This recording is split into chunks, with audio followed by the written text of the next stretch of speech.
যখন সরাসরি কারো প্রতিশোধ আমরা নিতে না পারি, তখন আমরা একটা অস্ত্র ব্যবহার করে, সেটা হলো যেই লোকটার প্রতিশোধ নিব ওই লোকের দোষ কোনটা কোনটা আছে, ঘরের মধ্যে কি দোষ, পরিবারে কি দোষ, সমাজে কি দোষ, এই দোষগুলো আরেকজনের কাছে বলে বলে তাকে কালারিং করার জন্য আমরা এই অস্ত্রটা ব্যবহার করি, সেটা হলো গীবত। নাউজুবিল্লাহি মিন জালিক। এটা কিন্তু এমন অস্ত্র যে অস্ত্র দিয়ে আরেকজনকে আঘাত করতে চায়, কিন্তু এই আঘাত নিজের উপরে চলে আসে।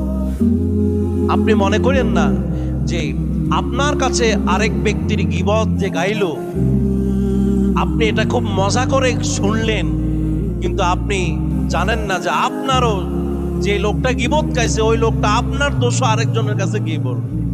ঠিক কিনা বলেন? যারা গীবত গায় তাদের কিন্তু শরম নাই, লজ্জা নাই। এরা আপনার কাছেও বলে, আপনার দোষের কথা আরেকজনের কাছেও বলে। নাউজুবিল্লাহি মিন জালিক। এটা শয়তানের একটা ফাঁদ।